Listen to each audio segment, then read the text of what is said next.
I'm Realtor Deb Tomorrow, and this is At Home in Bloomington, brought to you by Karen Russell, Ruoff Home Mortgage. We profile the people, places, and resources that make Bloomington, Bloomington, and help you live your best life. At Home in Bloomington. Hello and welcome to At Home in Bloomington. I'm your host, Realtor Deb Tomorrow, and I'm joined as always by the lovely Miss Karen Russell, best damn lender in the state of Indiana. Hello. And we're recording this in October of 2019, and it's one of those dreary October. I'm going to take I wish this. The sun was shining. It's this weather. Yeah, I agree. But this weather is warmer than where I just got back from. Really? Mm-hmm. Yes. Interesting. Yeah. Because that was out west in the desert. Yes. It was freezing.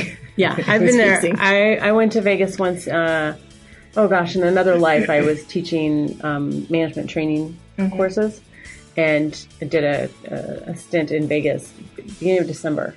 It was so cold. Yeah. It was, Imagine Chicago. Yeah. Windy. Yeah. But in all those people, Vegas, all the sounds, everything. It was like overload, sensory overload for sure. So when I come back this afternoon, I'll see you just curled up in a ball under your desk. Possibly, yes. That's fine. No judgment. Well, as we introduce our guest today, I had a story I wanted to share that I don't know if you know this about me or not. I'm losing my voice today too, so excuse me. Did you know that when I was 15, I spent a summer living in France? No. I know it sounds like it's not a real story, right? But it is that one time, that one summer you went away. There was a Friends episode where there's a story about, did I ever tell you about the time I went backpacking through Western Europe? Yeah, well, I think that was Joey's. Yeah. Yeah, but then Rachel used it, and then she got pregnant. But anyways, okay, we digress. So yes, when I was 15, I lived in France for the summer, kind of like as an exchange student. I lived in this teeny tiny little village called Époix. And I tried to find this morning, like what the population is. It's like barely registers as a village, but there's a little store, like a little shop that where you could get like chips and whatever, and that's still there. It's actually a cute little restaurant. My best friend that summer, his name was Armando. He was Portuguese. He didn't speak any French or English. I did not speak any Portuguese, so we would just sit and drink coffee, which I didn't really care for, but I didn't know how to say I didn't want coffee, and we'd play Connect Four. That's easy. Okay. It was, no. So anyways, here are my two biggest memories of that time. The first one is that in all these little French towns, there were monuments. There was a church and a monument and a store. And regardless of how small the town was, the monument was for the townsmen who had passed away during or were killed in World War I and then added on in World War II. Okay. So there was a monument and there was a little low wall that was around the monument. And that's where all like the teenagers and young adults, like that's where we would hang out. So in the evenings when everybody, got home from work or school or whatever, you go and you'd hang out at the monument and chat. And then at 7:00, the church bell would ring and everybody would run home and watch Santa Barbara, the American soap opera, but it was dubbed in French. Okay. And it was only a half hour instead of an hour long. And then we'd come back out, meet back at the monument. Okay. So I was very popular because Santa Barbara in France was a couple years behind Santa Barbara in the United States. So I knew that Cece Capwell was going to die. Spoilers. But anyways, they were asking me questions. So that was memory number one. Memory number two is that every day this was back before euros. So, it was a really, really long time ago. There would be a 10 franc piece, which is about $1. And it would be on the table in the front hall. And whenever the bakery truck came by, whoever was there would have to run out and take your 10 francs and you get your baguette, like your big long, for the day. That was every day. These bakery trucks, boulangerie, would come through these towns. That was how you got your bread because it's like life in France. That wasn't even that long ago if you think about it. It wasn't long ago, but it wasn't. But anyways, so it got me thinking, would it not be cool if we had, instead of, it was like an ice cream truck, but it was bread. And probably other pastries too, but what I remember is the baguettes and the bread and how you had that with every meal. If a delivery truck or an ice cream truck, quote, bread truck came through my neighborhood, I would be ecstatic. Right? You know how much I love bread and carbs. I know, right? We'd just run out and every day. Yeah. And just be like fresh bread because, it was baked like that morning probably. And that's life. That's heaven. So what we have today is as close as we're going to get to that, I think. Okay. In Bloomington. I was going to say, did she come bearing bread? I don't know. But this is Katie Zukof along with, I don't know how to say Eric's last name, Shedler? Yes, Okay. Eric Shedler. Okay, Eric Shedler own Muddy Fork Bakery, which is here in Bloomington. So welcome. Thank you for having me. It's a pleasure. And I will admit, I'm actually doing a medical fast this week. So God help me, we're talking about bread, which is my favorite thing. But in preparation, I went and got some Muddy Fork rustic sourdough over the weekend and pretty much ate the whole thing. So I can vouch for that. It's a good way to, if you're going to get off the carbs for a few days, that's a good way to. I'll wait until after trying. That's always my we just got back and I'm going to watch what I'm eating this week. Yeah, I'll wait till next week because it's already Tuesday. Right. We're going to start on a Monday. Right. So anyways, all right, let's find out what's going on at Muddy Fork because I got to go out there last week and check it out. And it's not a bakery that you stop by and get things, but there's some really cool things going on there. So tell us what kind of products you bake and how people can get them. So we'll get the basics out of the way. The main products that we have are sourdough breads. They are hearth baked in a wood fire oven. We have a lot of different kinds. Many of them are whole grain breads made with freshly milled flour. And then we also have many different kinds of croissants, as well as granola bars, muesli. Yeah. So those are the main 3 categories of items that we have. And then we sell at the Bloomington Community Farmers Market downtown. And we also sell at the Bloomington Winter Farmers Market December through March. And we sell some of our breads wholesale to a few restaurants in town, as well as to Bloomingfoods East and West. And that's where I ran into Bloomingfoods on Saturday. I knew I had to wait until Saturday. So this is what I thought was really interesting. Talk about when your breads are available, because it's not available every day of the week. So we only bake once a week, and we have a pretty long process for the sourdough cultures and all of the steps that are involved. So it starts on Thursday and goes all day Friday, throughout the night on Friday night, and then we deliver on Saturday morning. We deliver our breads and granola to Bloomingfoods on Saturday morning. So the granolas are there all throughout the week, but the breads are only there on Saturday until they sell out, probably through the weekend.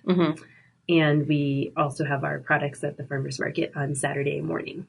So basically, you need to get your act together and get down there. On Saturday, be very focused. That's what I did. It was pouring. I want credit for this. It was pouring rain on Saturday. It was a miserable, rainy day. And I was like, gotta get me some bread. And I went out and I remember I was sitting in my car in the parking lot. I don't even want to get out. It's so pouring rain and you try to get the umbrella and you're clumsy and you know what I'm saying? You should have just made a mad dash. And I talked to myself and I said, self, you made the choice to come out.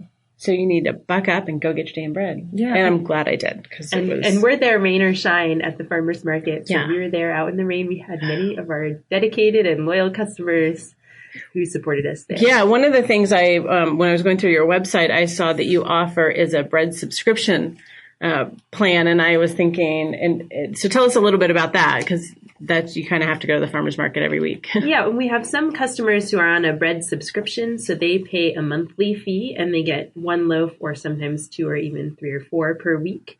They pick up at the farmer's market, although we do have at least 3 or 4 customers that pick up at the bakery as well. People who live in the neighborhood. We're in northeast Monroe County, so for those people who it's more convenient to come to the bakery. And some people get croissants as part of their subscription as well. And I think that the customers who most benefit from this are the loyal customers who want something specific and don't necessarily come early to the market, and that way they're guaranteed that their preferred variety is available. Oh, yeah. But it also comes at a discount. So they get it's a little more. It used to be a 10% discount, but we raised our price at market and we didn't raise the subscriber price. So it's maybe 12 to 13% discount right now. Yeah. That they get. But that's super fun. So you can go to the market and pick it up. And if you're on vacation a week, they let you skip a week. And just like with the pouring down rain the other day. Yeah. Right. You could have been like, I can get that later. Maybe if there's a break in the weather. Right. Yeah, that's true. Because I think it got a little bit better by the afternoon. So you all are the only wood-fired bakery in Indiana that you know of? Yeah, I think that's true. I guess that I know of. There are very few wood-fired bread bakeries. There are wood-fired pizzerias. Yeah.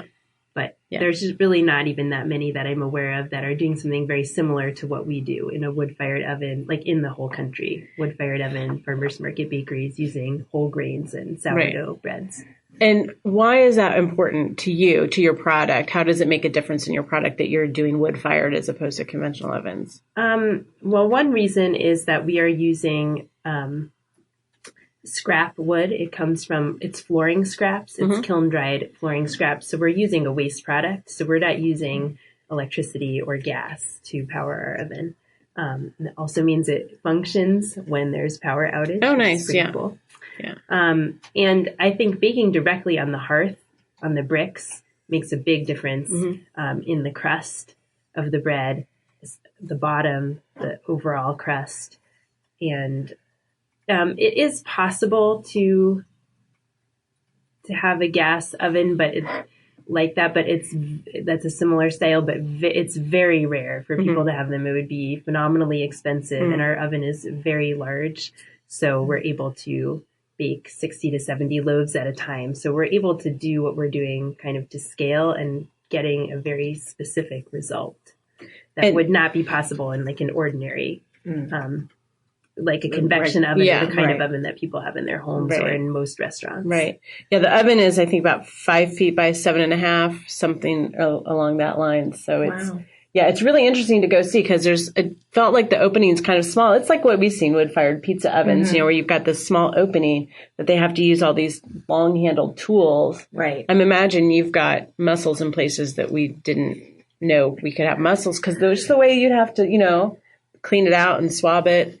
Yeah, it's definitely an upper body workout. There's no need to go to the gym if you work in the bakery because there's lots of carrying of the 50-pound flour sacks and grain sacks, as well as, like you say, the mopping motion and using the peels are the long-handled tools to move around the breads. Yeah. It's definitely a workout. And the dough itself is really heavy.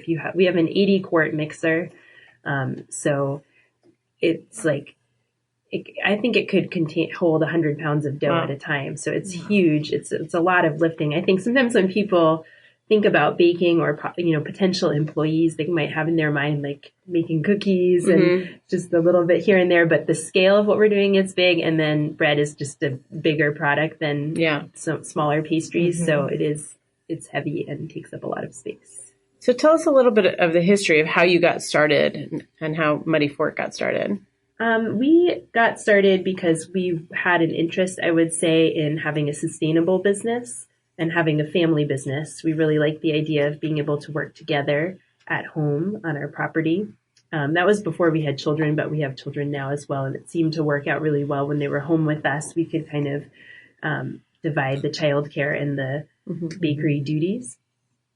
And we wanted to have a business that focused on sustainability and using local products as much as possible. And then we also just feel like it's an important thing, kind of as you described in the beginning of the story. Having bread is like the basic, one of the most basic things in life. And we want to provide that to the public. And it's actually kind of rare to have bread made in this more traditional, I would even say ancient fashion, because our oven design is based on a 2,000-year-old Roman design. So it's very basic, simple, old-fashioned, and we want this to be available in our community. There's nothing like it available. Isn't that cool? It is. And when you were describing doing it in this wood in the oven, I'm thinking, I have no idea what that tastes like. I only know probably commercial bread. Right. Yeah. Or having bread or something from a different like heat source like that. So now I'm envisioning what does this taste, what is this going to taste? Because I feel like I wouldn't know once I do taste it, it's going to be completely different from anything I've ever tasted because I don't have any, you know what I'm saying? Well, one of the things that, in addition to the taste, I mean, there's flavor, but then there's also like texture and there's moisture and that sort of thing. And I think after the break, I want to talk a little bit more, which is probably more Eric's topic than yours, about the science of baking, because it's really, really impressive. Some of the things I learned when I visited. But one of the things I've noticed, I bought a loaf on Saturday. ate most of it before, Monday, but there's still some left, a small piece left, and it's still like moist. It's still got a good crust to it. You know what I'm saying? So it's like, I think that the wood-fired oven plays into that maybe a little bit. The reason why the bread is still moist after several days is because we use a really high hydration. So it just has a lot of water in it compared to a commercial loaf, like in the ratio of water to flour. And it is difficult to handle and shape loaves and have them come out to be a nice round shape and tall with that high hydration. So I think most commercial bakeries don't use recipes like that because it's very challenging. It requires a lot of skill. So if you go to, Kroger or whatever and you buy some bread, the next day it's no good. And that's the beauty of, like, you think, how can you get by when you only bake bread, once a week? And so people can only buy your bread once a week, but it can last. So the people that are coming and buying several loaves a week, they're just able to. Yes. And then we also freeze bread. So of course, my family, we have leftovers and we slice it first. We put it in the freezer. So like today we had eggs and toast for breakfast. So we just put those frozen slices in the toaster. Yeah. Same thing when I make sandwiches for my children. I just pull them out of the freezer. So I would never have thought to have like sliced it first. Yeah. Thank you for saying that. I would have just been like, okay, I've got like I'm going to put that in. Yeah. And now it's going to take 3 days to defrost and then it'll be all, hot mess. So, and then you also do granola. Yes. And I thought that was really interesting. Did that come about recently? No, we've been doing granola from the very beginning. Okay. I guess the reason why we decided to do it is because, and I had the opportunity to explain this to Deb when she visited, but we fire the oven on Thursday morning, about 12 hours later on Thursday evening, and then again on Friday morning, the third time. So that, and then the fire burns, throughout the day on Friday from front to the back of the oven. Then it burns all the way down to the coals, and Deb got to see it in the morning, so there was still fire in there. But it burns all the way down to the coals. We wipe out the coals and the ash, kind of mop the oven so that the surface is clean. And then that's when we start baking the breads. So there's not like active fire in there. Like, I don't know. That sounds like I have no idea what I'm talking about, but like that was what I learned. Like, it's just like, it's almost like just retaining this heat. Right. Yeah. So it's different than a pizza oven. Usually you bake pizza in a wood-fired oven with the fire there next to the pizza.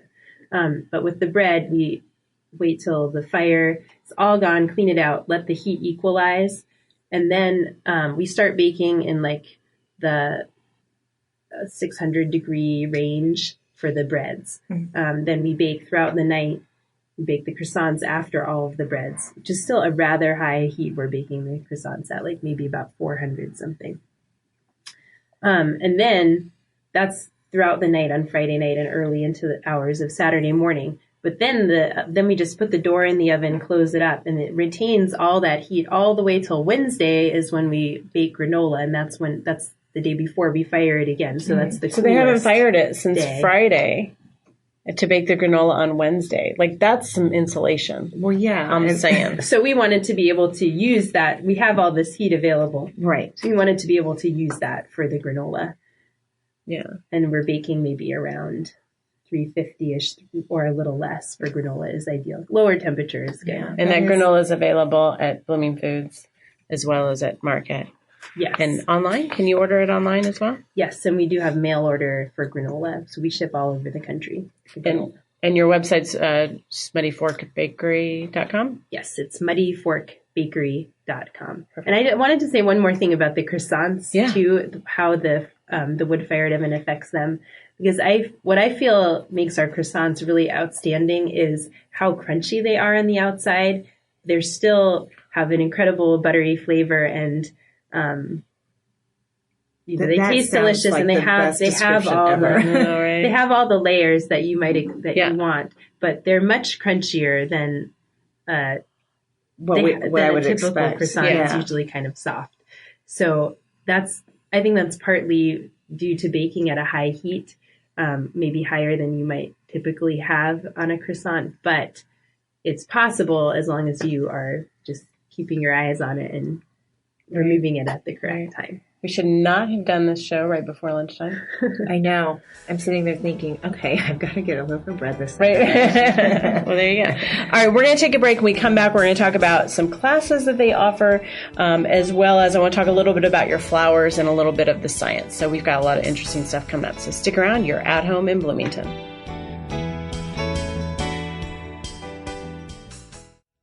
Hi, this is Karen Rastel with Ruoff Home Mortgage. Did you know there are low or no down payment options available? If you're interested in buying a home but not sure about your options, contact me today at 812-606-7653. Together, we'll make your dreams of home ownership come true. Ruoff Home Mortgage is an Indiana corporation licensed by the Indiana Department of Financial Institutions. This is not an offer for extension of credit or a commitment to lend. All loans must satisfy company underwriting guidelines, equal housing lender, NMLS number 141868.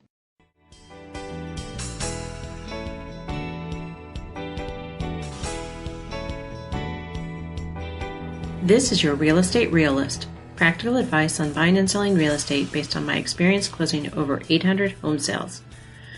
You know you need to fix your credit, but where do you start? Can you do it alone? Here are some things you need to know. Number one, your first step should be to pull your entire credit report and go through it page by page.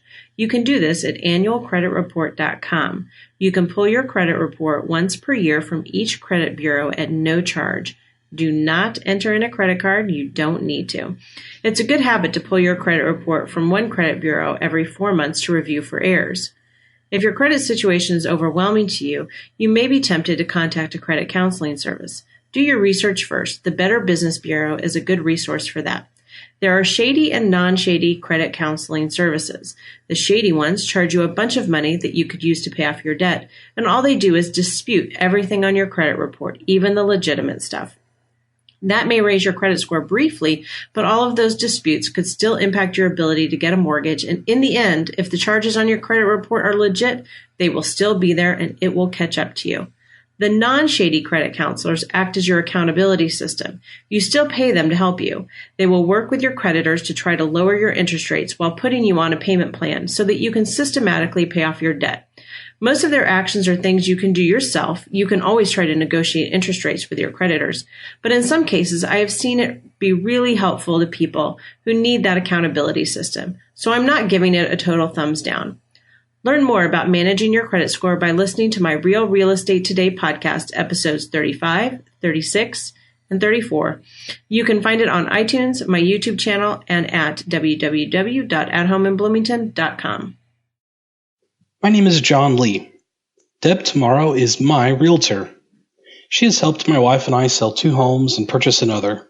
She's a smart, outside-the-box thinker and truly cares about her clients. Deb makes the complex world of buying and selling homes seem easy, which is a testament to her knowledge and skill. Long story short, Deb should be your realtor too. And now, back to the show. Welcome back to At Home in Bloomington. Thanks for listening. Before we get back to our guest, Katie Zukof from Muddy Fork Bakery, which we're going to have to wrap up quickly because we're hungry now. After like, oh my gosh, it's driving me crazy. I did want to throw back to a previous episode. I think I've thrown back to this one before. I can't remember now, but we're going to go all the way back to episode 1. This is episode 45, which is pretty exciting. But episode 1 was Switchyard Park, and it's coming. Yeah, if you drive by, like, it's so much more noticeable from really any side. Yeah. Either.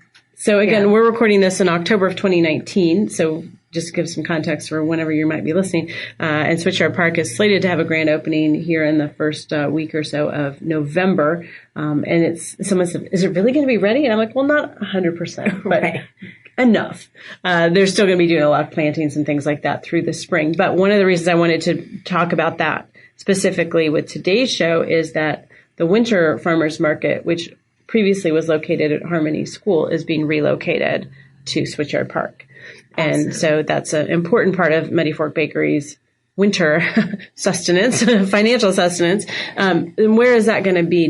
Have you seen the facility? I have seen the facility. So it's a building that is at Switchyard Park with an entrance on South Rogers Street. Mm-hmm. And you can see it from, like, it's almost directly, like if you were at Meineke on Walnut, you can see across now. Okay. To that. And when is that opening? When does that start? The winter market starts the first Saturday in December. Okay. And that goes through March, right? December through March. Yeah. So and it's open every week. So the markets are open year round. We have the Bloomington Community Farmers Market outdoors, April through November, every Saturday. And winter market is every Saturday, December through March. And it never closes. Yeah. It's 52 weeks of the year. Yeah. Wow. So and you guys are there almost, all but 1 week? Yeah, I think we're just going to be missing one week. Yeah. So that's a huge commitment to keep your business going, which I'm impressed with. It's, there's every Friday night, right? I mean, just that's what you do every Friday night or every Saturday morning. So that's awesome. Let's talk about the classes that you have, because that's something that Karen's going to want to do. It is. You know me, I don't like to cook, but I do like to bake or try baking. Right. So tell us about some of the classes that you offer. So the most popular classes that we offer are artisan bread baking. And in that class, the participants will make 2 different kinds of artisan style hearth baked breads. So it's usually what we call a rustic sourdough, which is primarily a white sourdough loaf, and then also a whole wheat sourdough. And the participants can choose to add seeds if they want to. And then in that class, participants bake 4 loaves of bread. All the classes involve a pizza lunch. And then the other very popular class is the croissant class. That's what I want to do.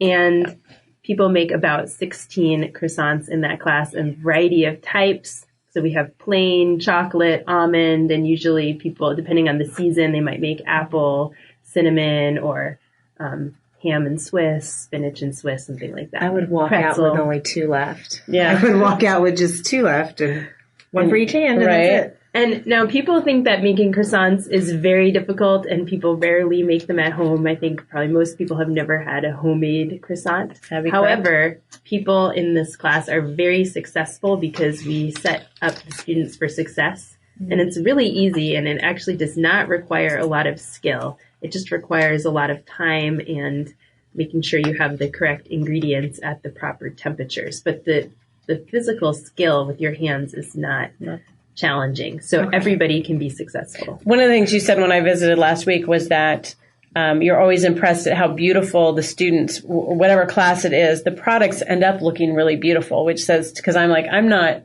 a detailed artistic person at all. So I always feel like whatever I make ends up, it'll taste good, but it will look horrible. But yeah, and definitely some students, maybe even many students will have product that I think is totally sellable. Like we could be selling it. So the quality is really high, and we set you up for success. And Eric, my husband, who's the main bread baker, is the teacher of all of these classes. And he's a really excellent instructor. He gives very clear instructions, has clear methods, gives you take-home handouts. So you have all the information. I know, right? Yeah. And one of the things that I really liked was that you will also take people up to your house and do things in your home oven. Yes, for the bread baking class. So we will teach the students how to get a similar result in a Dutch oven. If, of course, they're not going to have a wood-fired oven at home to bake their bread. And I guess a few people do, but most people do not. Yeah. So they can learn how to bake their bread in a Dutch oven and kind of get the same style of bread that we're able to achieve. Yeah. And when do you offer that? When are these classes available? Most classes are on Sundays, and they're all day, usually from 10 a.m. to 5 p.m. approximately.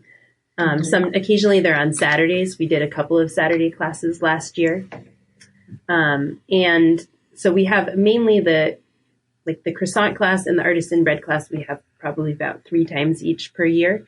And then we also offer a pretzel Oktoberfest class. We offer a holiday baking class, usually multiple of those.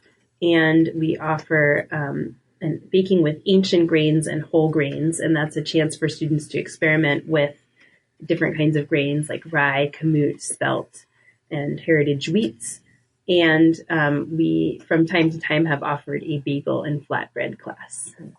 And you have one class that's like a week-long kind of boot camp thing, don't you? Yes. And so those are the day-long classes. Yeah. And then we have, which are usually once per month. And then we have twice a year, a week-long class, kind of a boot camp. Yeah. And that class is designed to be for people who are very serious home bakers or people who are considering a career in baking, considering opening a business. And sometimes it's not specifically a bread business, but they feel like that could be a part of their hospitality business. Or maybe other businesses want to send their employees, like they want to send a chef who might be able to gain some skills in baking so they can add that to their restaurant offerings. Nice. And then you're also looking at trying to do more corporate events or private events. Like I thought, well, that would be fun for like a bridal shower or a baby shower or something like that to come in and make croissants and then and so usually in a lot of the classes, people will often come in pairs or small groups with family members, friends. And so it seems like it's also just a really nice outing because we're out there in Northeast Monroe County, a very beautiful area, I think. Yes.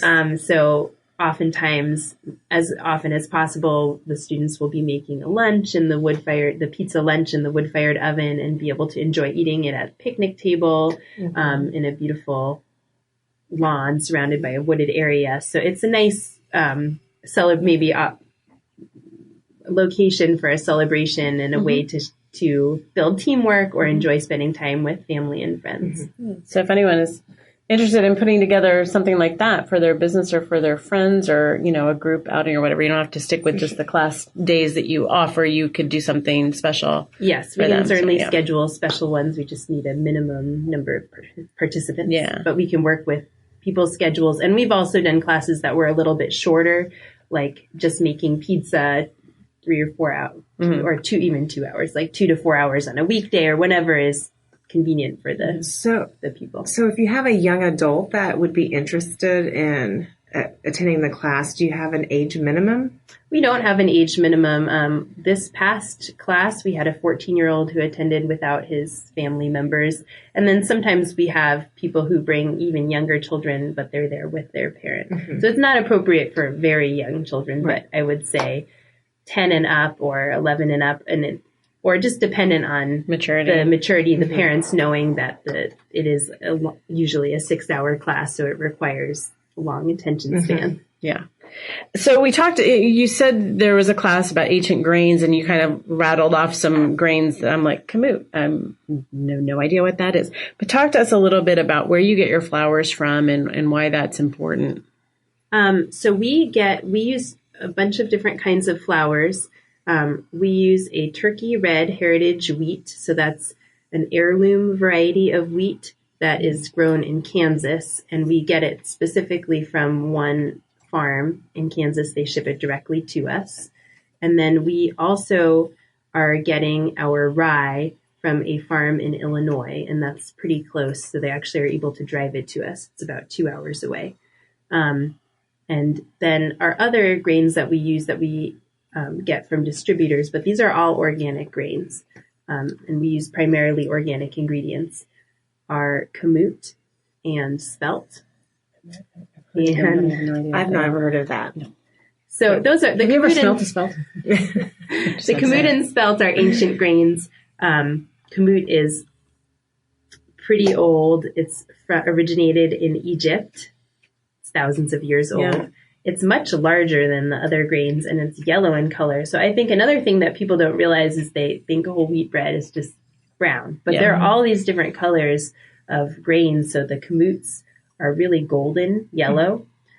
We also bake with hard white wheat, which is white in color, but it's 100% whole grain.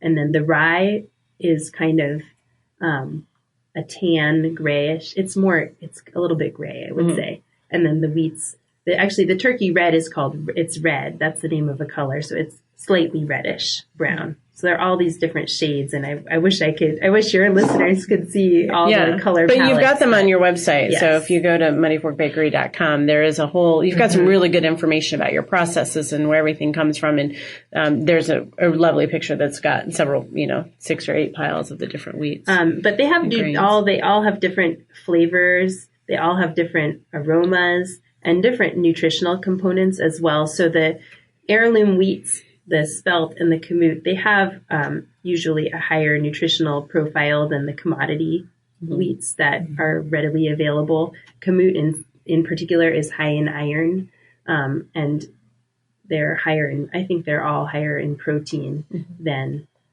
a typical wheat. And they're all a little bit different, but they have, as I said, different nutrition. And is one of the reasons that you get like the turkey red, I'm going to butcher the name, but turkey red wheat, right?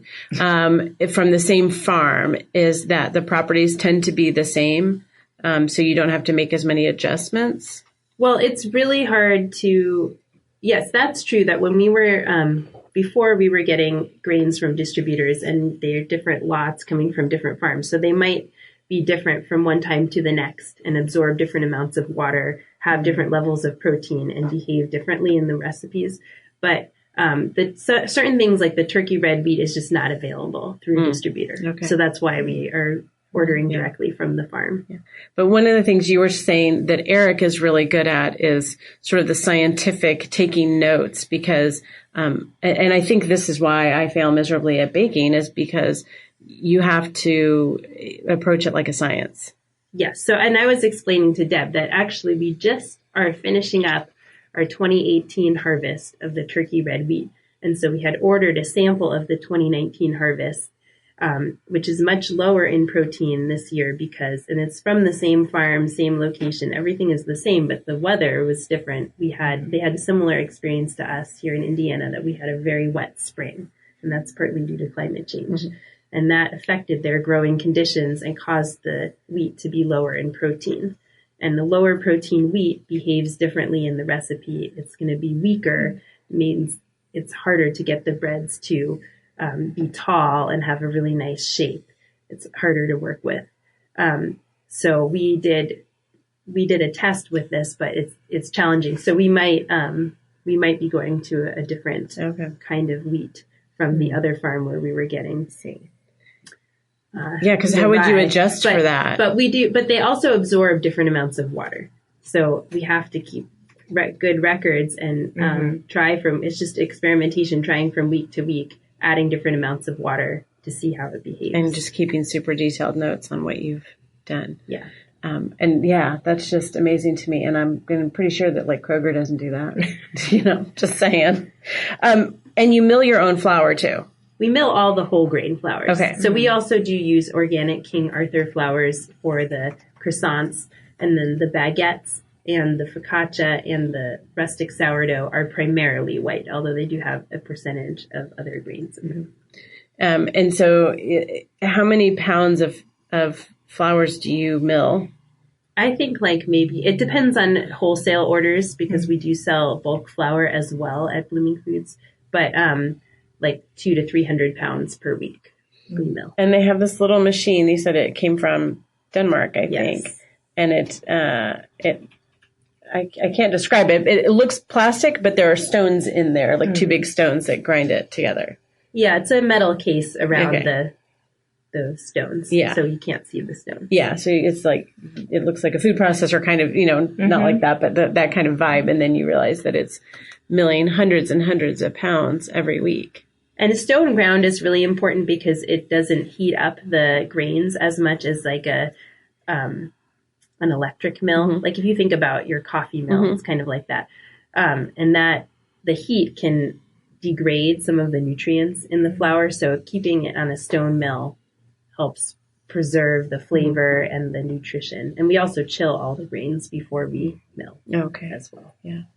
It just is amazing to me. It is. And I was thinking at the very beginning, you had mentioned that you were, you've got younger children. I'm assuming they're younger, but do they get involved in this? Or I don't know what their ages are, but I just kept thinking, what a way to really appreciate where your food is coming from at a younger age. We talked on a previous show about gardening and getting your own vegetables and things like that, and just how you have a deeper appreciation when you're eating those things. We sit down for dinner and it's 10 minutes and we're done. We do come together as a family, but then after that 10 minutes, it's okay, we're back to Chaos. Right. So are your children involved? So they're 5 and 8 years old right now. So my daughter, who's 8, over the summer they're at school a lot of the time that we're doing this stuff right now. But over the summer,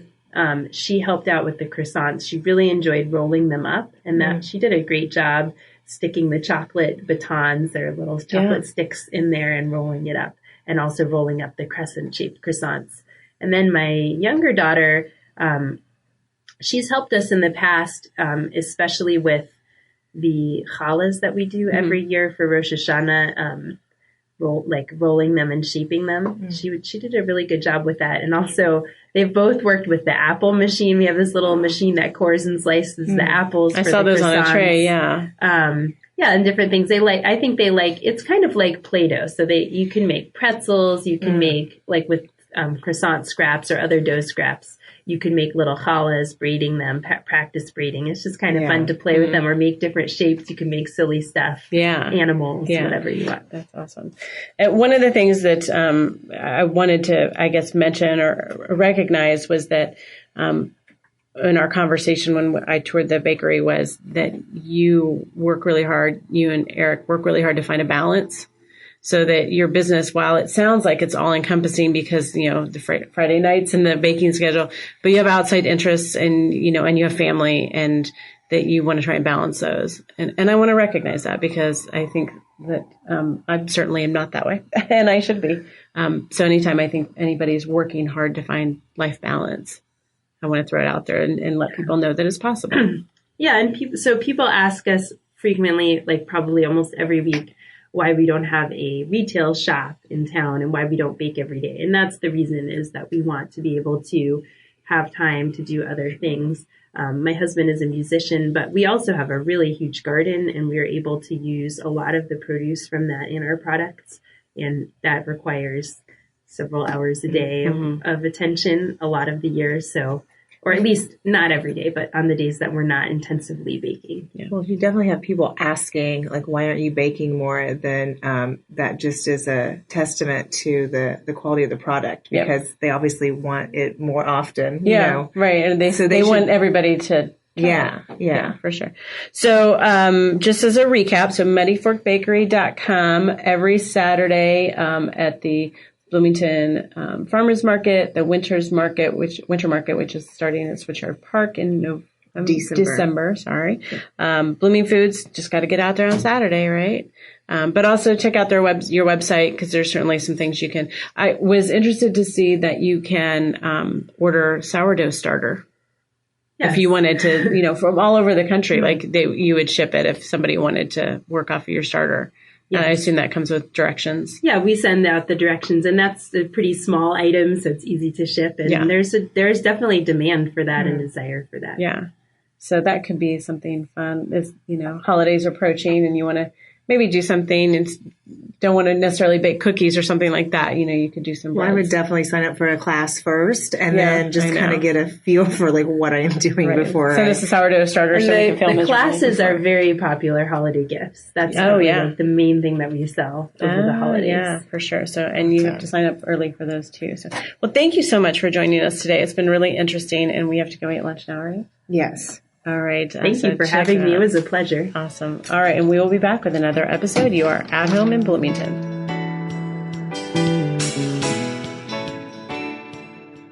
Got a show idea? I'd love to hear it.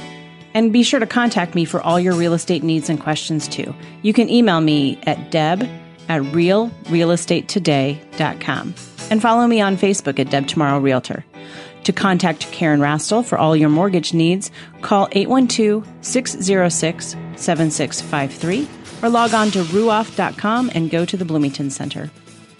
Thanks to all the Bloomington people who make production of At Home in Bloomington possible. Special thanks to superstar producer Rachel G. Gregorio, digital guru Cynthia Hogan at Monster Digital Marketing for website design and hosting, and video genius Wes Lasher in the production house for engineering the show.